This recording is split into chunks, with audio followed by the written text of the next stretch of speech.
direção. Te damos graças em nome de Jesus. Diga amém. Glória a Deus.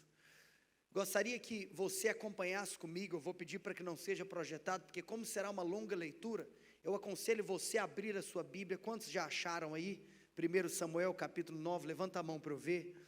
Então abra a sua Bíblia, 1 Samuel capítulo 9, verso de número 1, eu vou ler na versão Almeida Revista Atualizada, você acompanhe na versão que você usa, e nós vamos ler aqui a primeira parte desse capítulo.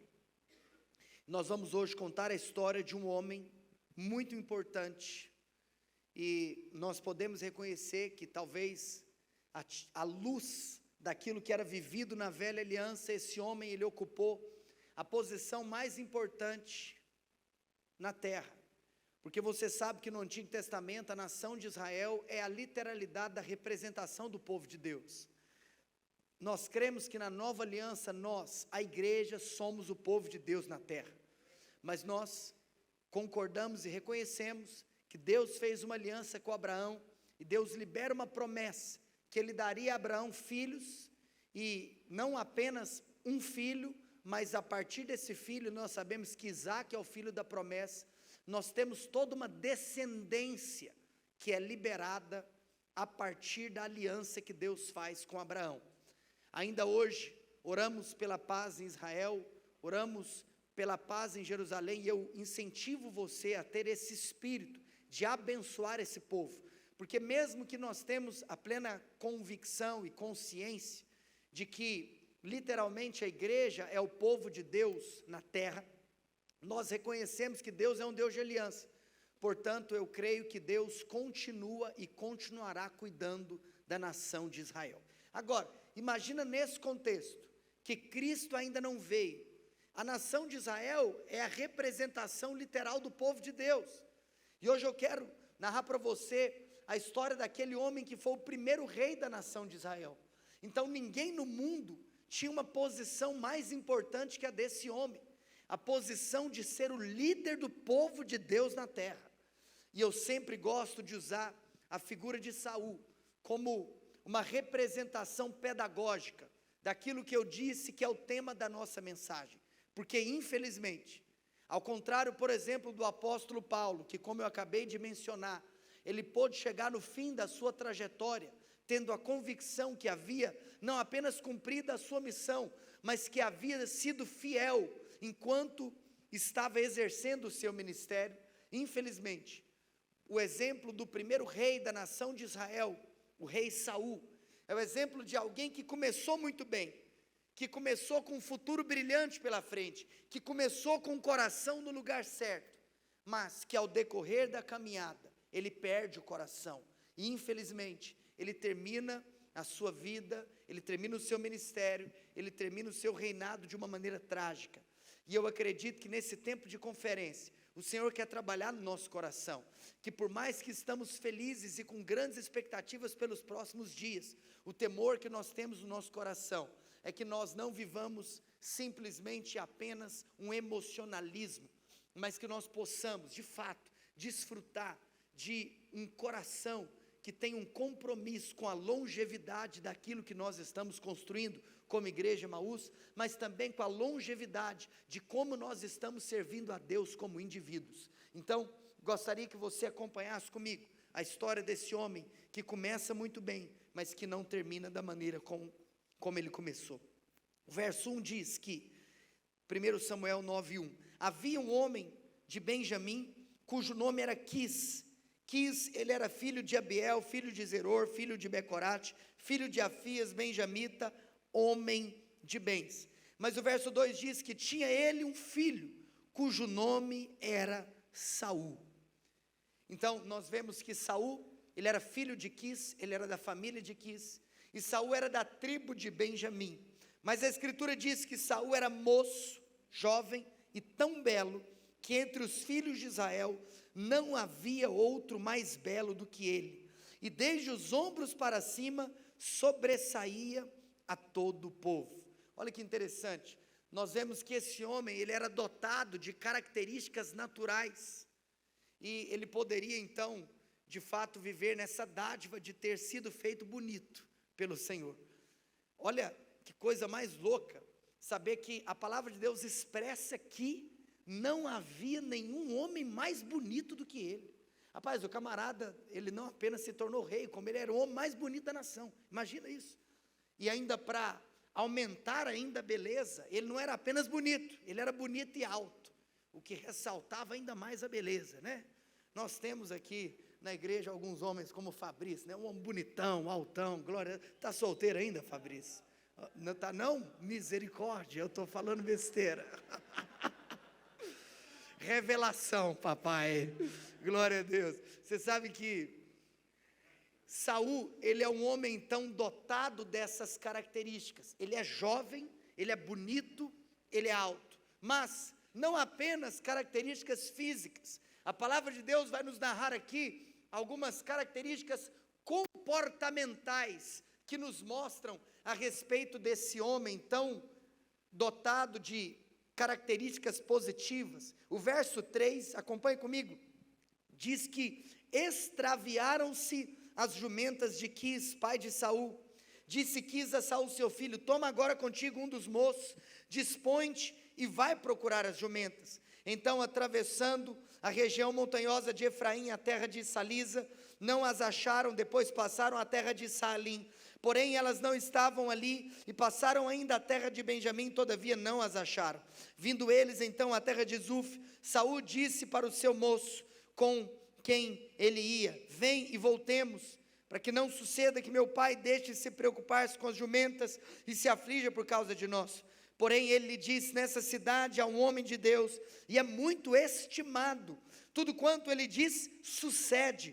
Vamos-nos agora lá, mostrar-nos-á porventura o caminho que devemos seguir. Então Saul disse ao seu moço: eis porém, se lá formos, que levaremos? Então aquele homem: porque o pão de nossos alforjes se acabou, e o presente não temos que levar ao homem de Deus, que temos? O moço tornou a responder a Saul e disse: eis que tenho ainda em mãos 1/4 de siclo de prata, o qual darei ao homem de Deus, para que nos mostre o caminho. Verso 9, abre parênteses. Antigamente em Israel, indo alguém consultar a Deus, dizia: vinde, vamos ter com o vidente, porque ao profeta de hoje, antigamente se chamava vidente. Então disse Saul ao moço: dizes bem, anda pois, vamos. E foram-se à cidade onde estava o homem de Deus, e subindo eles pela encosta da cidade, encontraram umas moças que saíam a tirar água, e lhes perguntaram: está aqui o vidente? Elas responderam: está. Eis aí o tens diante de ti, apressa-te pois, porque hoje veio a cidade, porquanto o povo oferece hoje sacrifício no alto. E entrando vós na cidade, logo o achareis, antes que suba ao alto para comer, porque o povo não comerá enquanto ele não chegar, porque ele tem de abençoar o sacrifício, e só depois comem os convidados. Subi, pois, agora, que hoje o achareis. Subiram, pois, a cidade, e ao entrarem, eis que Samuel, diga comigo, Samuel, lhe saiu ao encontro para subir ao alto. Ora, o Senhor, um dia antes de Saul chegar, o revelara a Samuel, dizendo: amanhã, a estas horas, te enviarei um homem da terra de Benjamim, o qual ungirás por príncipe sobre o meu povo de Israel, e ele livrará o meu povo das mãos dos filisteus, porque atentei para o meu povo, pois o seu clamor chegou a mim. E quando Samuel viu Saul, o Senhor lhe disse: eis o homem de quem eu já te falara, e este dominará sobre o meu povo. Aleluia. Olha aqui para mim. Gostaria que você então acompanhasse esse raciocínio. Nós lemos aqui a descrição desse cenário aonde Saul, que como nós comentamos anteriormente, era um rapaz jovem, bonito, alto, mas em um certo dia, o pai dele, que com certeza era um homem de bens, estava então ali, e eles repararam que as jumentas do seu pai haviam sumido. Imagina só, as jumentas sumiram. E naquele contexto então, o pai de Saul, Quis, ele pede um favor a seu filho. E ele fala: filho, eu preciso que você saia e vá então procurar as minhas jumentas. E interessante, nós vemos que esse homem não era apenas bonito e alto, mas ele era um homem obediente ao seu pai. E ele então decide honrar a vida do seu pai através dessa atitude de obediência, e ele sai à procura das jumentas do seu pai que haviam sido extraviadas. Agora, é interessante que Saul não vai sozinho, ele leva um funcionário do seu pai, um servo ali da sua casa, para ir junto com ele. E quando eles começam essa empreitada de encontrar as jumentas de Quis, eles vão por toda parte e eles literalmente não encontram. Aqui diz que pelo menos 3 lugares eles passaram procurando pelas jumentas, mas não encontraram. E é interessante que nesse contexto, onde eles passam por 3 lugares diferentes e não acham as jumentas, Saul, ele tece mais um comentário muito positivo a respeito ali do seu caráter, inicialmente falando, que ele vira para o moço e fala: rapaz, eu estou aqui pensando uma coisa, faz tanto tempo que a gente saiu para procurar essas jumentas, que pode ser que se nós não voltarmos agora, o meu pai fique mais preocupado comigo e conosco, do que com as próprias jumentas que sumiram. Então você percebe que ele não era apenas obediente, mas no seu coração, ele tinha então uma percepção daquilo que poderia passar no coração do seu pai. Olha que coisa bonita, ele era um filho que se preocupava com aquilo que poderia passar no coração do pai. Ele chama então o servo para que eles voltassem, para que o pai não ficasse mais preocupado com eles do que com as jumentas. Mas é nesse ínterim que algo acontece, que então o servo da família de Quis, que estava acompanhando Saul, ele tem uma ideia. Ele fala: Saul, aqui aonde nós estamos é um lugar aonde está o profeta Samuel. Depois isso é confirmado, porque eles conversam com algumas moças, e as moças falam que o profeta Samuel estava ali. Agora, quem que é o profeta Samuel? O profeta Samuel era a autoridade máxima da nação. Posso abrir um parênteses aqui? Eu não abri de manhã, mas eu vou fazer isso agora. O profeta Samuel, ele é um dos personagens mais emblemáticos da palavra de Deus, e um dos personagens mais emblemáticos do Antigo Testamento, porque o profeta Samuel, ele é o único personagem do Antigo Testamento que possui 3 ministérios. O profeta Samuel, como eu estou me referindo, ele era profeta, mas além de ser profeta, ele era um sacerdote, ele servia a Deus como sacerdote, e além disso, ele também foi o último juiz da nação de Israel. É interessante que nós entendemos esse contexto histórico, no qual essa nação, que há muito tempo atrás havia sido liderada por Moisés, e você sabe que Moisés então é aquele homem que Deus usa para resgatar aquele povo, depois de 400 anos de escravidão na terra do Egito, e retornar ao lugar aonde Deus havia prometido para Abraão, mas que eles haviam saído de lá, quando nos dias de Jacó, em tempos de fome, eles foram buscar mantimento no Egito. Você sabe que eles ficaram no Egito por 400 anos, Deus levanta Moisés para resgatar o povo dessa escravidão. Mas nós sabemos que eles peregrinam no deserto por 40 anos, e depois, na iminência da chegada ali na terra prometida, Moisés morre, e Deus levanta então um sucessor, Josué. Josué é aquele homem usado por Deus para que de fato o povo entrasse naquela terra, a terra que manda leite e mel, a terra prometida. Mas acontece um gap na história, porque assim como Josué foi um sucessor do ministério de Moisés, infelizmente Josué não deixou aquilo que ele foi. Josué não deixou nenhum sucessor. Josué não teve êxito na passagem de bastão da liderança do povo. E é nesse momento na história que isso aqui acontece. Por quê? Porque esse povo que ficou sem uma liderança, ele acabou se perdendo. E nós sabemos que o tempo mais triste do povo de Deus, no Antigo Testamento, foi o tempo dos juízes, ou seja, pós-liderança de Josué e antes do estabelecimento da monarquia. De tempos em tempos, Deus levantava um juiz para liderar a sua nação. Mas existe um momento na história que é nesse ponto que eu estou narrando, que o povo pede para Deus, que Deus então lhes concedesse um rei, e Deus decide atender o pedido do povo, e isso acontece literalmente até nesse capítulo que nós estamos lendo. Então, vamos fechar parênteses, pega comigo quem é Samuel. Samuel é sacerdote, Samuel é profeta, e Samuel é o último juiz, ou seja, através do ministério de Samuel, ele vai ser usado por Deus para transicionar um tempo histórico na nação, aonde, depois de um momento aonde essa nação não tinha liderança humana, Deus agora iria constituir um novo líder sobre a nação, com a diferença que agora até mesmo regime governamental estava sendo alterado, porque agora esse líder seria rei. Moisés e Josué não eram reis, não existia monarquia na nação de Israel, mas a partir desse momento na história, uma monarquia seria estabelecida sobre a nação.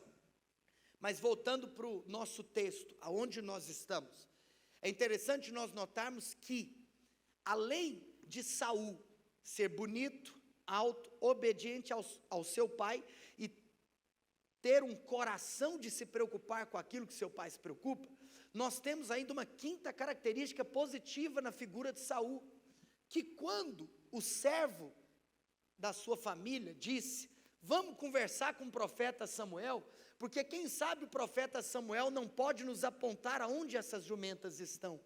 Saul vira para o seu servo e fala, cara, nós não podemos ir ao encontro do profeta, porque nós não temos nada para dar para ele. Olha que interessante, além de ser obediente a seu pai, Saul também era um homem que honrava os homens de Deus. Ele não queria se achegar na presença de um homem de Deus, sem poder honrar esse homem de Deus com um presente. Isso era uma característica positiva que ele tinha esse coração de honrar os homens de Deus. E aí então, naquele momento, o seu servo vira para ele e fala, cara, eu tenho aqui alguns ciclos de prata, nós podemos dar para o homem de Deus. E aqui nós vimos também que existe uma explicação, que um profeta aqui no Antigo Testamento, ele também recebe o nome de vidente. É claro que na literalidade nós poderíamos traduzir o significado da palavra vidente como aquele que é capaz de saber do futuro. E eu sei que, obviamente, hoje essa palavra tem para nós uma conotação muito negativa, tendo em vista o fato de que nós não acreditamos em espírito de adivinhação. Mas o fato é que quem é um profeta de Deus, ele recebe de Deus um conhecimento que naturalmente ele não possuía a respeito de um futuro, não debaixo do espírito de adivinhação, mas debaixo do Espírito Santo de Deus. Se você ler todo o Antigo Testamento, os profetas recebem até mesmo 5 nomes diferentes. Um desses 5 nomes que os profetas recebem é essa terminologia vidente. Então, em alguns momentos, quando você estiver lendo o Antigo Testamento, que aparecer a palavra vidente, perceba no contexto, porque pode ser que o autor esteja se referindo literalmente a um profeta de Deus. Quem está comigo, fala amém. E eles então vão até Samuel. E qual que é o ponto que nós paramos a leitura? Que quando eles chegam até Samuel, acontece um fato inusitado. A Escritura diz que um dia antes desse encontro entre Samuel, Saul e o servo de Quis, Deus já havia falado com Samuel. E Deus havia dito, Samuel, amanhã, uma hora dessa, vai chegar um camarada aqui, vai chegar um jovenzinho. E eu quero te contar uma coisa, Samuel, esse jovem que vier até você amanhã, é o homem que eu escolhi para governar o meu povo. Gente, olha que coisa doida. Realmente Samuel era um profeta de Deus, ele ouvia a voz de Deus, ele ouvia a direção de Deus. E nesse momento, eu não vou continuar a leitura, mas eu vou narrar a história para você. Se nós lêssemos, e você pode ler depois, o final do capítulo 9 e o capítulo 10 inteiro, nós temos a unção que Samuel libera sobre a vida de Saul. E Samuel então constitui Saul como rei de Israel. Bem, nós sabemos que ele não começa a reinar no exato segundo que ele é ungido. E hoje cedo eu estava comentando que isso também nos mostra um padrão, porque todo mundo sabe a história de Davi. Davi também foi um homem que aconteceu coisas maravilhosas com ele. Mas é muito louco porque, por exemplo, se nós fôssemos para o capítulo 17, que ele mata Golias, aquela cena toda, a vida dele, um dia depois de viver a cena mais louca, ela continua a mesma. Sabe o que é interessante? Saul foi ungido rei, mas no outro dia, ele tem que voltar para a sua rotina normal. Uma coisa que nós precisamos de aprender, é que mesmo que nós estamos, talvez, em uma estação onde Deus está liberando promessas incríveis para nós, que Deus está liberando profecias que estão descrevendo qual será o nosso futuro. Eu tenho uma notícia para te dar, o nosso dia de amanhã será o mesmo. A coisa não vai mudar da noite para o dia, a coisa não vai mudar ao estralar de um dedo, não, porque existe uma distância entre uma promessa que é liberada e o cumprimento dessa promessa. Mas uma coisa eu quero te falar, talvez o tempo mais importante da vida de um ser humano, é a postura que ele vai ter, quando ele recebe um chamado de Deus, quando ele recebe uma promessa de Deus, quando ele recebe uma unção de Deus, até o dia em que ele dará início àquilo que Deus já liberou lá atrás.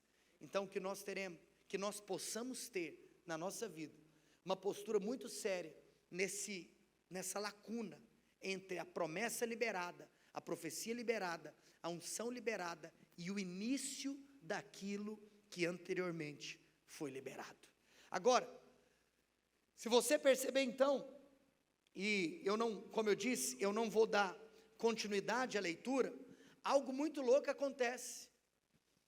Quando Saul é ungido rei, se você perceber nos capítulos 9 e 10, em todo momento Saul demonstra um coração humilde. Saul se coloca nessa posição de que ele não era digno, ou de que ele não era merecedor de ser o rei. Ele tem em todo momento uma postura de humildade, e isso é muito precioso, porque nós estamos falando que o cara era bonito, que o cara era obediente, que o cara honrava o pai, que o cara honrava os homens de Deus, e acima de tudo o camarada era humilde. Olha que começo extraordinário, e é tão doido, porque algo acontece, no capítulo 10, que é o capítulo onde literalmente ele é ungido no verso 5, no verso 9, sabe o que a palavra de Deus diz? Que ele tem o seu coração mudado, ele tem o seu coração transformado. Gente, eu estava meditando sobre isso aqui, cara, que nós não possamos ser apenas ungidos, mas que nós possamos permitir que a unção do Senhor transforme o nosso coração. Olha o que acontece, Saul ele é ungido, mas depois ele tem o seu coração mudado. Quero te falar algo com muito amor e carinho, nós não buscamos apenas unção, nós também precisamos humildemente buscar transformação. Quero falar algo para você, nesses dias, pré-conferência, comece a encher o coração de expectativa, de que Deus vai falar o nosso coração, de que Deus vai falar porque Ele deseja mudar o nosso coração, de que Ele deseja transformar a nossa realidade, transformar o nosso caráter, transformar o nosso procedimento. Eu quero profetizar que nós não vamos apenas receber unção, mas que nós também teremos o nosso coração mudado, em nome de Jesus. Olha que início extraordinário, e sabe o que é louco? No verso 11, no verso 5 do capítulo 10, ele é ungido rei, no verso 9 ele tem o seu coração mudado, e no verso 11, ele começa a profetizar. Sabe o que isso me mostra? Todo mundo sabe que ele se torna rei posteriormente, então quer dizer que estava sentado no trono da nação, um verdadeiro profeta, porque 1 Samuel 10:11 diz que Saul profetizava. Você sabe que a questão na nossa vida, não é só simplesmente nós ocuparmos o trono, ou entenda, ocuparmos a posição que Deus tem para nós, mas a questão é se nós teremos a ousadia de ser usado por Deus, no lugar onde o Senhor nos colocar.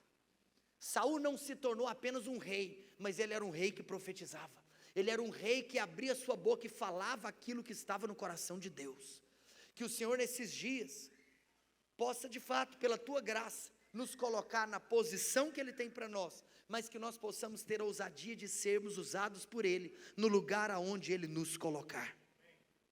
E depois, no verso 16, do capítulo 10 acontece algo muito interessante, porque imagina a cena, o cara sai de casa para fazer um favor para o seu pai, no meio do caminho, ele tem a ideia, juntamente com o seu servo, de consultar um profeta, para ver se o profeta podia orar com eles, e eles entender aonde que a jumenta estava. No final das contas, tudo mudou, porque o homem é ungido rei da nação. Aí eu fico pensando, cara, imagina essa volta para casa, mano, eu saio de casa para fazer uma parada, mas eu volto para casa ungido rei da nação.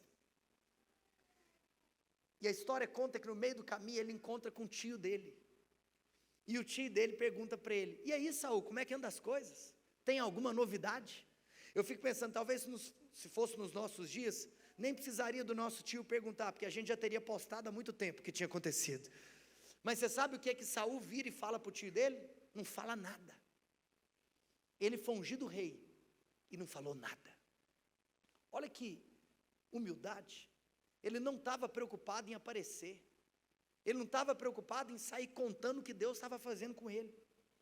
E eu vou te contar uma coisa muito louca, que no contexto, se você vê depois dos versos 20 em diante, lá para o verso 25, 26, 27, acontece algo interessante, porque ele foi alvo, sabe de quê? De inveja. E você sabe, toda vez que Deus levanta alguém, vão ter aqueles que vão se levantar contra aquele que Deus levantou. Mas sabe o que é louco? A mesma disposição que nós temos que ter de ouvir a Deus, nós também precisamos ter a sabedoria de nos fazermos de surdo com aquelas vozes que não vêm de Deus. A Escritura diz que Saul se fez de surdo. Olha que coisa doida, cara.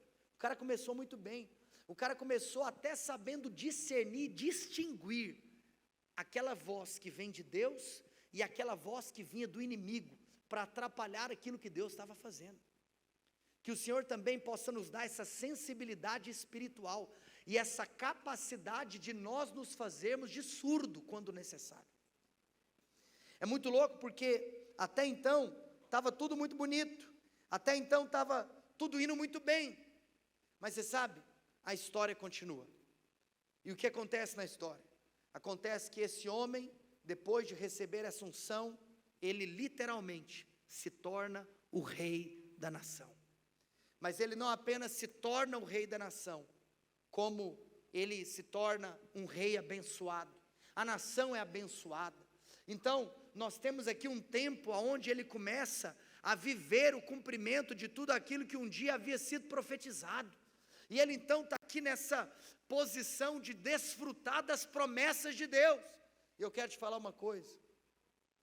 O maior teste da nossa vida vai acontecer quando nós estivermos na posição de desfrutar das promessas que antigamente o Senhor liberou. O maior teste da nossa vida é quando a promessa se cumpre.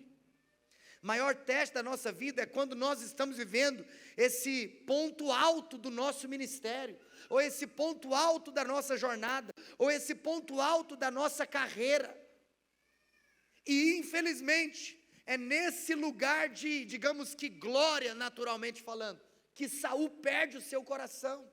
Porque no lugar de realização, nós temos a presença de elogios, nós temos a presença de aplausos, nós temos a presença de tapinha nas costas, nós temos a presença, talvez até de idolatria por parte de alguns homens.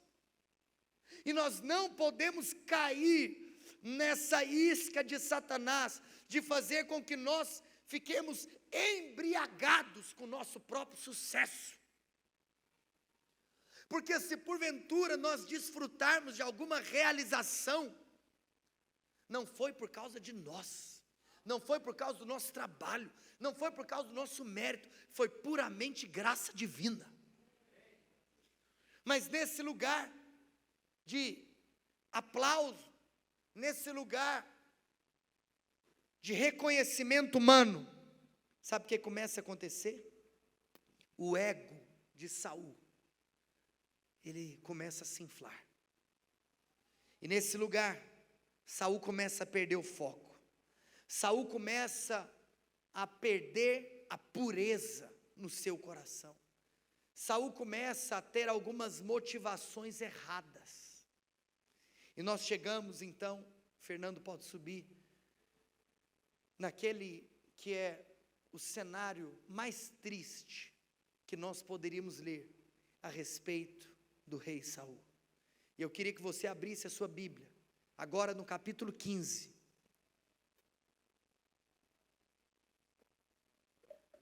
Nós vamos caminhar para o final da história. E nós vamos aqui perceber que nesse capítulo, de uma maneira didática, nós podemos aprender alguns princípios, de tal maneira que se nós não guardarmos esses princípios, nós vamos ter o mesmo fim que Saul teve. Sabe que princípios eles precisam ser guardados, princípios precisam ser mantidos, princípios precisam ser preservados. Acompanhe comigo, capítulo 15, verso 1, a escritura diz que disse Samuel a Saul: enviou-me o Senhor a ungir-te rei sobre o seu povo, sobre Israel. Agora, disse Samuel a Saul: Saul, atenta, pois, agora às palavras do Senhor. Assim diz o Senhor dos exércitos: castigarei Amaleque pelo que fez a Israel, ter se oposto a Israel no caminho quando este subia do Egito. Vai, pois, agora e fere Amaleque e destrói totalmente, diga comigo, totalmente, a tudo o que tiver. E para encerrar, e nada, diga comigo, nada lhes poupe. Olha aqui para mim, no meio do exercício ministerial de Saul, no meio da jornada do reinado de Saul, nós temos então essa cena de Samuel, usado por Deus como autoridade espiritual sobre Saul, dizendo: Saul,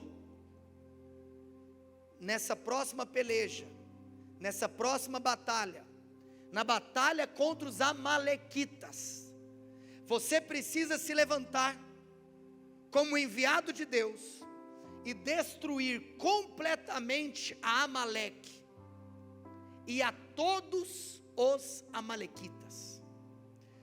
Se você continuar lendo, a palavra de Deus era de um extermínio completo de todos os seres humanos, e não apenas seres humanos, era também para que nem mesmo os animais fossem poupados.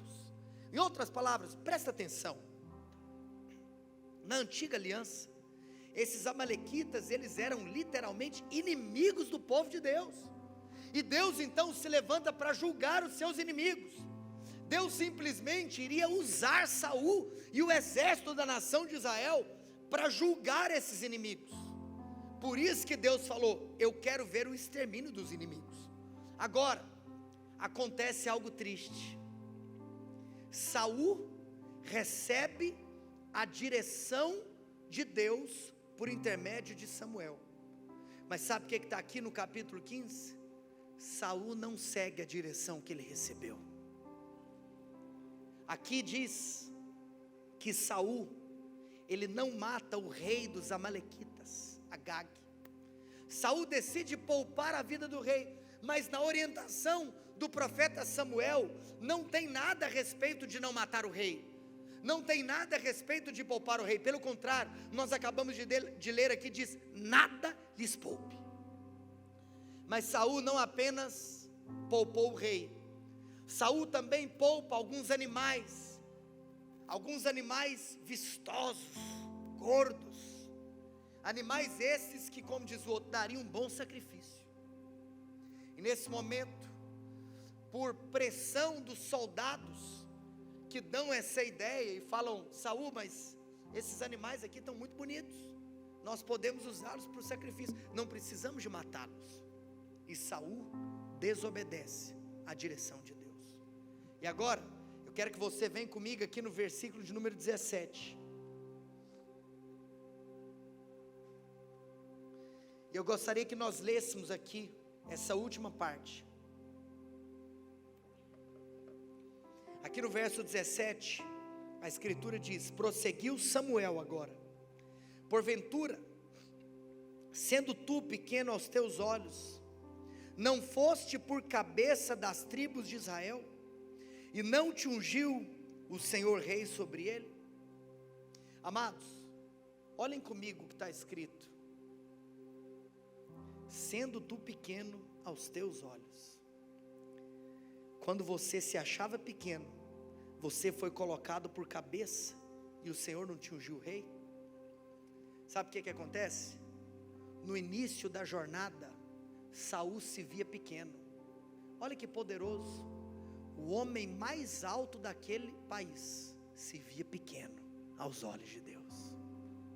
Quando ele se viu pequeno, o que Deus fez? Deus derramou graça sobre ele, Deus liberou promessas sobre a vida dele. Mas agora ele não estava se achando pequeno mais. Sabe qual que é o problema?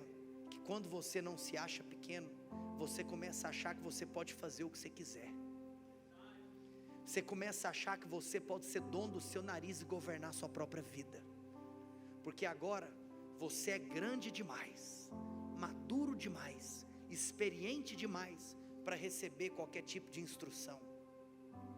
E nesse momento, nós temos um momento de queda, quando ele parou de se enxergar pequeno aos olhos de Deus. Você sabe, o maior teste da nossa vida não é quando nós somos pequenos. O maior teste da nossa vida é qual será a ótica que nós teremos se algum dia nós formos grandes.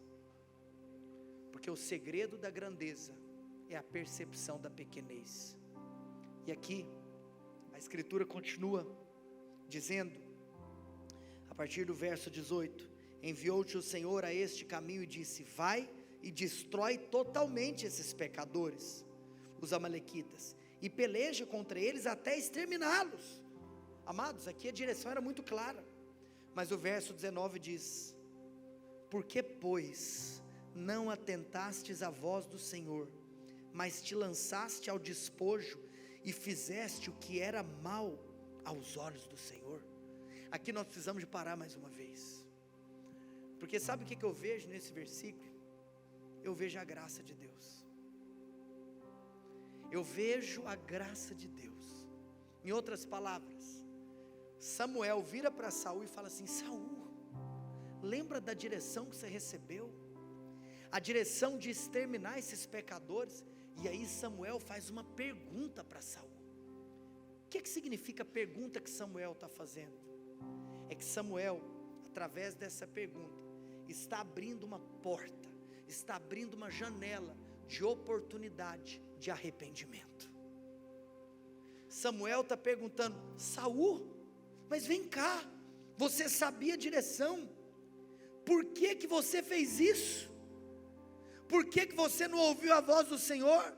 Por que você fez o que era mal? Em outras palavras, Samuel está falando: ei, Saul, por quê? Você reconhece seu erro? Samuel está aqui escancarando uma janela de oportunidade de arrependimento. Mas você sabe o que Saul fala? Saul vira, verso 20: então disse Saul a Samuel: pelo contrário. Meu Deus, Samuel acabou de falar: Saul, você sabia o que era para fazer e você não fez. Mas sabe o que o homem fala? Não, que conversa é essa que eu não fiz? Eu fiz o que Deus mandou. Pelo contrário. Você sabe que é tão engraçado quando algumas pessoas têm a cara de pau de negar aquilo que está escancarado. Tem gente que fica tão cego que ele é capaz de acreditar na sua própria mentira. E ele fala: pelo contrário, eu dei ouvido à voz do Senhor e segui o caminho pelo qual o Senhor me enviou. Agora, eu trouxe Agag, rei de Amaleque, mas os amalequitas eu destruí totalmente. Aí ele ainda completa: mas o povo tomou do despojo ovelhas e bois, o melhor do designado à destruição. Sabe para quê? Para oferecer ao Senhor teu Deus. Porém, Samuel disse: tem porventura o Senhor tanto prazer em holocaustos e sacrifícios, quanto em que se obedeça a sua palavra? Eis que obedecer é melhor do que sacrificar, o atender melhor do que a gordura de carneiros. Verso 23, porque a rebelião é como o pecado de feitiçaria, a obstinação é como a idolatria e culto a ídolos do lar. E aí, eu quero ler até o fim da história, para depois tecer os últimos comentários. Samuel diz: visto que rejeitaste a palavra do Senhor, Ele também te rejeitou a ti, para que não sejas rei. Então disse Saul a Samuel: pequei, pois transgredi o mandamento do Senhor e as tuas palavras, porque temi o povo e dei ouvidos à sua voz. Agora pois te rogo, perdoa-me o pecado e volta comigo, para que adore o Senhor. Porém Samuel disse a Saul: não tornarei contigo, visto que rejeitaste a palavra do Senhor, e já ele te rejeitou a ti, para que não sejas rei sobre Israel. E virando-se Samuel para ir, Saul segurou pela orla do manto, e este se rasgou. Então Samuel lhe disse: o Senhor rasgou hoje de ti o reino de Israel, e o deu ao teu próximo, que inclusive é melhor do que você. Também a glória de Israel não mente, nem se arrepende, porquanto não é homem para que se arrependa. Então disse Saul: pequei, honra-me porém agora diante dos anciãos do meu povo e diante de Israel, volta comigo para que adore o Senhor teu Deus. Então Samuel seguiu a Saul, e este adorou o Senhor. Gente, se você perceber, nós temos aqui um final muito trágico, e antes de nós focarmos nesse final, nós podemos aqui, e eu gostaria de chegar com você nessa conclusão, de perceber quais foram os princípios que Saul quebrou, e que fez com que este perder o coração. Em primeiro lugar, o primeiro princípio tão claro que foi quebrado, foi o princípio da obediência, ou a atitude da desobediência. Sabe o que aconteceu? Quero te contar uma coisa, de maneira bem direta. Saul decidiu desobedecer a direção que o seu líder havia lhe entregado. Por quê? Porque o maior problema do ser humano é quando ele se torna tão experiente que ele acha que agora ele pode tomar as suas próprias decisões, e que agora ele não precisa mais de seguir a direção do líder que Deus colocou sobre a vida dele. Quero te falar algo com muito amor e carinho. É claro que se houver da parte de qualquer tipo de liderança alguma direção antibíblica, isso deve ser completamente ignorado, porque a autoridade da palavra é muito maior do que a autoridade de algum homem. Mas eu quero falar algo com muito amor e carinho. A rebelião se manifesta todas as vezes que você não tem a disposição de seguir pequenas direções da pessoa que Deus colocou sobre a sua vida, porque você se acha melhor para julgar aquilo que deve ser feito. Mas eu quero te falar uma coisa: diante de Deus, você não presta conta da execução daquilo que você acha melhor, mas você presta conta da sua submissão e obediência àquilo que Ele pede para você fazer. Mas hoje, tem tanta gente que quer julgar aquilo que é melhor. Porque eu estou aqui, você sabe, tem muito Absalão por aí, tem muita gente sentada na porta do templo falando: se eu fosse o rei, eu faria de outro jeito. Você sabe, quando Absalão estava na porta do templo reclamando a respeito, na porta da cidade, reclamando a respeito da postura de Davi, vou te contar uma coisa: Davi estava errado sim, mas eu quero te contar, Davi pode estar errado, Absalão não é pai de Davi, Absalão é filho de Davi. Mas hoje, a gente está vivendo tanta inversão de valores, que tem filho querendo ensinar pai. Está vivendo tanta inversão de valores, que tem discípulo querendo ensinar mestre. Deixa eu te falar uma coisa: aquela pessoa que Deus colocou sobre a sua vida com muito amor e carinho, um dia ela vai prestar conta diante de Deus. E se ela estiver aprontando, tadinho dela, a coisa vai ficar feia para o lado dela. Mas da nossa parte, nós temos que ter um coração submisso. Você trabalha na empresa de alguém com muito amor e carinho, honre o dono daquele lugar, honre o seu empresário, honre o seu patrão. Para de querer ter alguma atitude achando que você sabe o que é melhor para a empresa não é sua. abre a sua e faz o que você quiser. Mas se você está trabalhando na do outro, honra do outro. E eu quero te contar uma coisa: tudo aquilo que você planta como funcionário, você vai colher como empresário. Nós, como alunos, não podemos ter uma atitude soberba de querer ensinar os nossos professores. Sejamos humildes. Mas o problema é que tem muita gente que não é humilde porque se acha melhor que o líder. Você sabe qual que é o problema? E se você for? Se você for, você tem que ser espiritual bastante para perguntar para Deus: por que será que ele é o líder e não eu?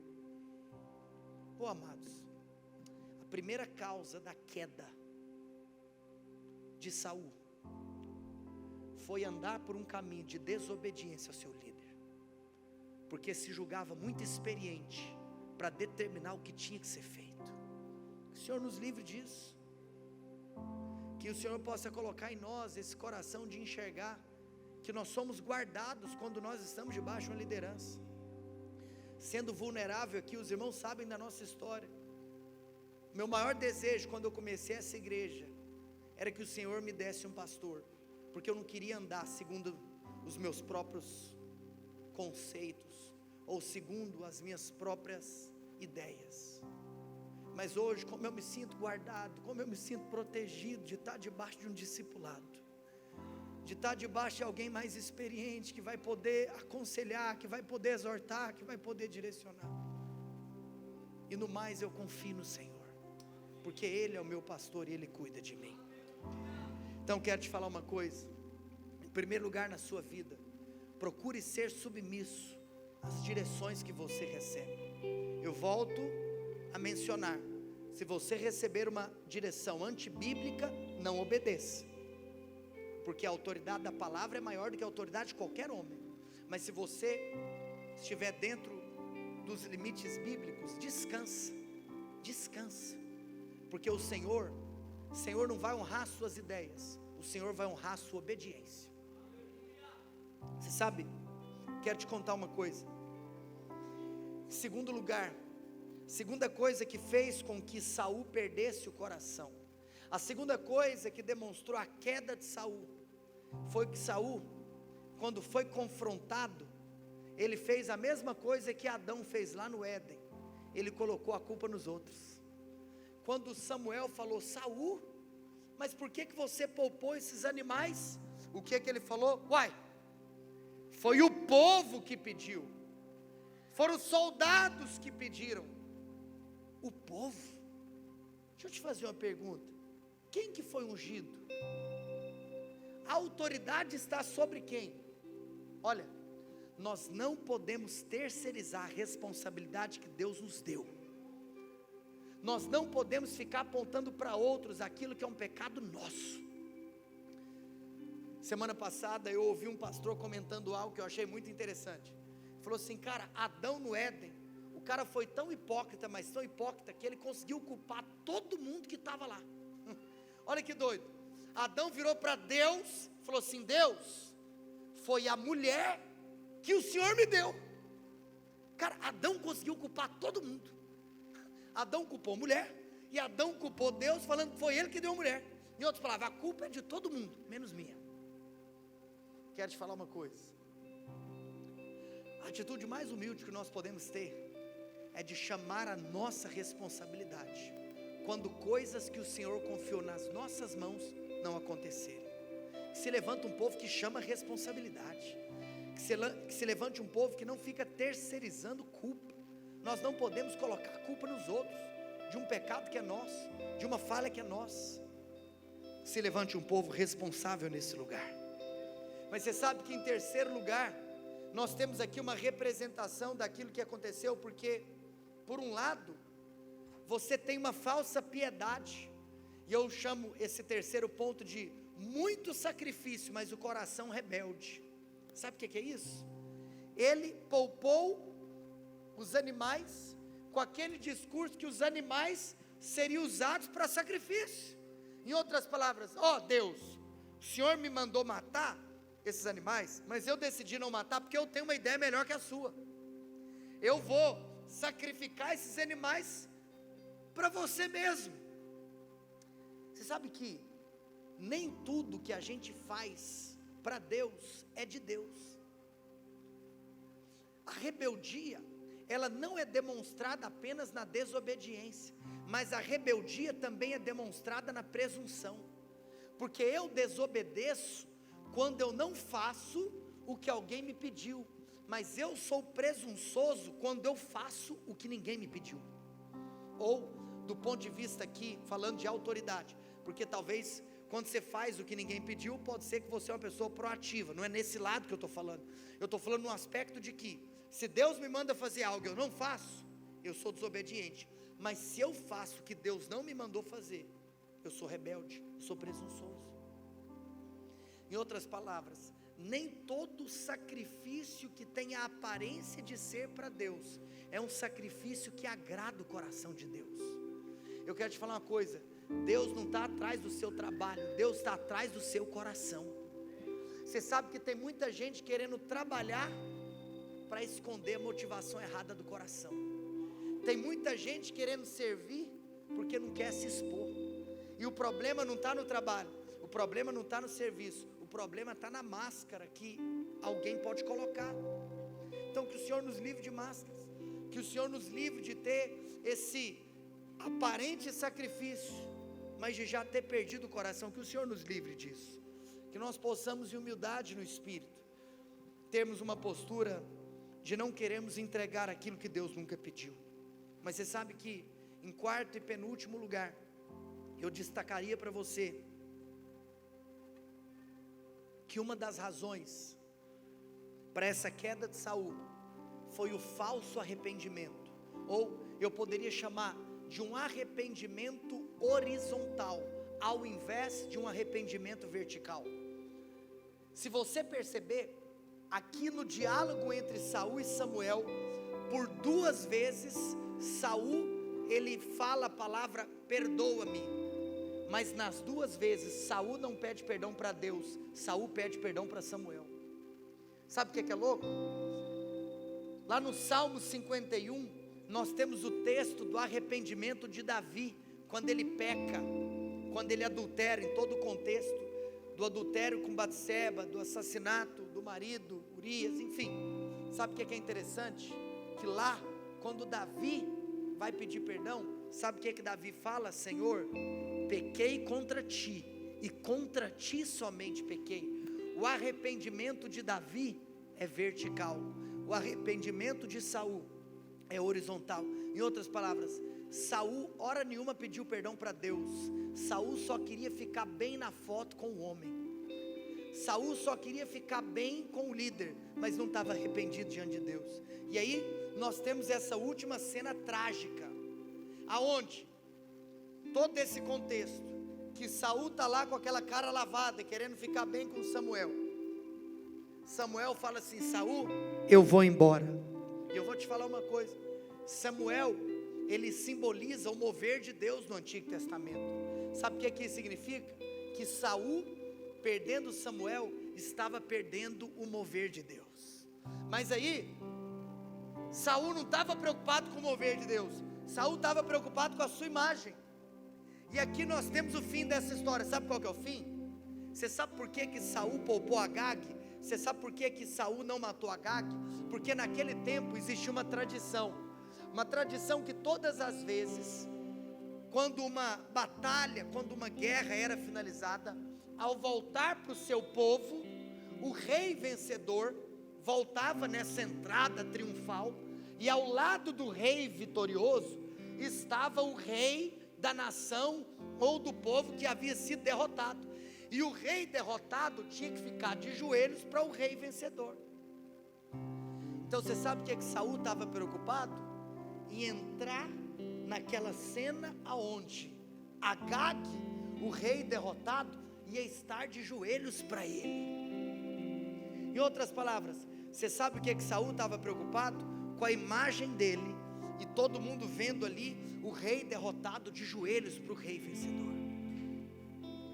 E para piorar, na nação de Israel, diferente dos outros povos, essa entrada triunfal, ela ainda tinha mais um acontecimento. Sabe qual que era o outro acontecimento? Que como eles eram povo de Deus, eles sempre realizavam um culto a Deus. E por isso que Samuel, que era o sacerdote da nação, precisava estar junto. Porque para o sacrifício ser realizado, o sacerdote tinha que estar presente. Só que Samuel tinha falado para Saul: Saul, eu estou indo embora, eu não vou com você. Mas Saul não estava preocupado com Deus. Saul estava preocupado com o show que ia acontecer. Em outras palavras, Samuel, como que vai ficar a minha cara quando eu chegar sem você?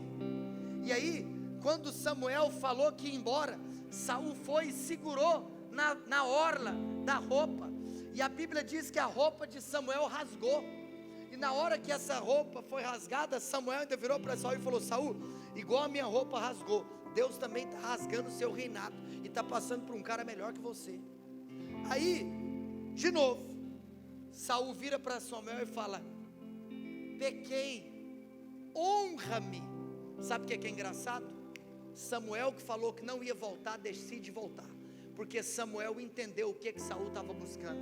Samuel falou: entendi, você quer glória? Então eu vou te dar a glória. Samuel volta com Saul para o show acontecer, como diz o outro. Mas nunca mais nós temos a presença de Saul alinhado com Samuel. Samuel volta para aquela cena para nunca mais estar alinhado com Saul. Você sabe que o problema é que muitas vezes, na busca do sustento da nossa imagem, nós perdemos o mover de Deus. No dia que nós tivermos mais preocupação com a nossa imagem do que com o mover de Deus, esse vai ser o nosso fim. Mas nesse tempo de conferência, que o Senhor possa colocar no nosso coração uma humildade e falar: Senhor, eu não quero ser reconhecido por ninguém.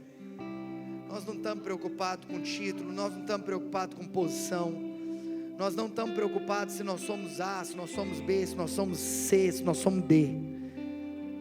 Tudo que nós queremos é o teu mover. Senhor, tudo que nós queremos é como está escrito aqui, que no começo Saul se achava pequeno. Que o Senhor possa colocar esse desejo no nosso coração, de sempre nos enxergarmos pequenos diante de tudo aquilo que o Senhor é, porque nós sabemos que toda grandeza pertence a Deus. E que nessa noite nós possamos encerrar declarando que no nosso coração nós queremos reconhecer que mais importante do que como nós começamos é como nós iremos terminar. Que o Senhor nos livre de um falso arrependimento, que o Senhor nos livre de sermos presunçosos, que o Senhor nos livre de não obedecermos pequenas direções, que são apenas pequenas direções, mas que no final vai nos denotar simplesmente um coração puro, de alguém que não está preocupado em ser o detentor da palavra final, mas de alguém que só está preocupado em estar alinhado com aquilo que Deus está fazendo. Que o Senhor nesses dias possa nos direcionar, possa apontar o caminho pelo qual nós devemos andar, para que de fato nós possamos viver, não de acordo com as nossas próprias ideias, filosofias ou conceitos, mas que nós possamos viver de acordo com a vontade daquele que é o soberano das nações. Fique em pé onde você está. Eu gostaria que nós encerrássemos cantando uma canção e fazendo dessa canção uma genuína oração. Eu gostaria de convidar você a encerrar esse culto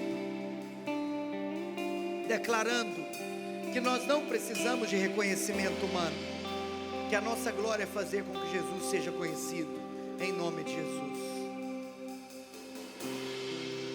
Não preciso ser reconhecido por ninguém,